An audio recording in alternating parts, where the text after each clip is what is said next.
Hello అండి, అందరికీ నమస్తే. Welcome back to our channel triple tea taste travel and tradition. ఈరోజు ఈ వీడియోలో పచ్చి కొబ్బరితో చాలా రుచికరమైన చట్నీ అయితే చేసి చూపించబోతున్నానండి. ఇంట్లో ఏమైనా పచ్చి కొబ్బరి మిగిలిపోయినప్పుడు లేదా ఏమైనా వెజిటేబుల్స్ లేనప్పుడు ఇలా చాలా త్వరగా అయిపోవాలి అని అనుకుంటే ఒక 10 మినిట్స్లో అయిపోతుంది. సో ఇదైతే చేస్తే చాలా బాగుంటుంది. నేనైతే ఇలా ఒక మీడియం సైజు కొబ్బరికాయ అయితే తీసుకున్నానండి. ఇది పైన ఉన్న బ్రౌన్ పార్ట్ అయితే రిమూవ్ చేసేసాను. మీకు కావాలంటే పైన బ్రౌన్ పార్ట్తో పాటు వేసేసుకోవచ్చు. నేనైతే ఇలా బ్రౌన్ పార్ట్ తీసేసి ఇలా చిన్న ముక్కలుగా కట్ చేసుకున్నా. సో ఇది పెనం పెట్టుకొని ఒక 2 స్పూన్ల ఆయిల్ అయితే వేసుకోవాలి. పచ్చిశనగపప్పు, మినపప్పు, ధనియాలు కూడా ఒక స్పూన్ వేసుకోవాలి. వేసుకొని కొద్దిగా బాగా వేయించుకోవాలి ఆయిల్లో. ఎండుమిరపకాయలు ఒక 7, 8, 10 మీ కారం తగ్గట్టు వేసుకోవచ్చు. ఇక్కడ ఒకటి పచ్చిమిర్చితో అయినా చేసుకోవచ్చు, లేదా ఎండుమిరపకాయలు పచ్చిమిరపకాయలు 2 మిక్స్ చేసి కూడా చేసుకోవచ్చు. చాలా బాగుంటుంది. కొద్దిగా ఎండుమిరపకాయలు అన్నీ వేగాక పచ్చి కొబ్బరి కూడా వేసేసుకోవాలి. పచ్చి కొబ్బరి వేసాక ఎక్కువ వేగాల్సిన అవసరం లేదండి. ఆయిల్లో కొద్దిసేపు జస్ట్ ఒక 2 మినిట్స్ అలా వేగితే చాలు. ఒక చిన్న ముక్క చింతపండు కూడా వేసుకోవాలి. అలా వేసుకొని కొద్దిసేపు అలా మిక్స్ చేసుకునేస్తే చాలు.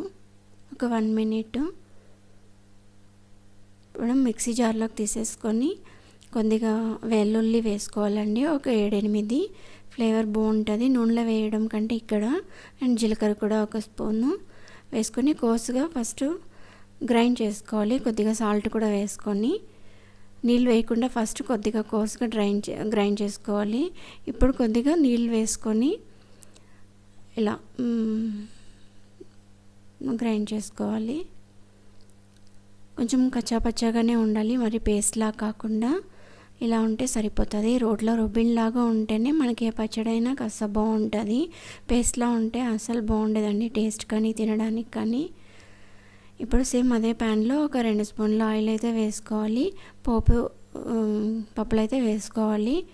మినపప్పు, ఆవాలు, జీలకర్ర, శనగపప్పు ఇవైతే అన్నీ ఒక స్పూన్ వేసుకున్నాను.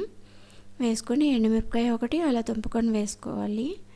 అండ్ వెల్లుల్లి ఒక 4-5 అలా చిదుముకొని వేసేసుకోవాలి. ఫ్లేవర్ బాగుంటుంది. దీనికి ఇంగువ వేసుకోవాలండి, చాలా బాగుంటుంది కొబ్బరి పచ్చడికి ఇంగువ ఫ్లేవరు. ఒక చిటికెడు ఇంగువ అయితే వేసుకొని ఆయిల్లో కొద్దిగా కరివేపాకు కూడా వేసేసుకోవాలి. వేసుకొని ఇలా పోపు పెట్టుకుంటే కొద్దిగా ఫ్రై చేసుకొని ఇలా ట్రాన్స్ఫర్ చేసేసుకోవాలి పచ్చడిలోకి.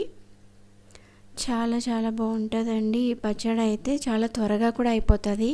మనం బయట ఎక్కడైనా వెళ్ళి వచ్చి ఇంకా వంట చేసే ఓపిక అలా లేనప్పుడు త్వరగా ఏదైనా అయిపోవాలి అంటే ఇది చేసేవచ్చు. 10 మినిట్స్లో చాలా ఈజీగా తక్కువ ఇంగ్రీడియంట్స్తో అయిపోతుంది.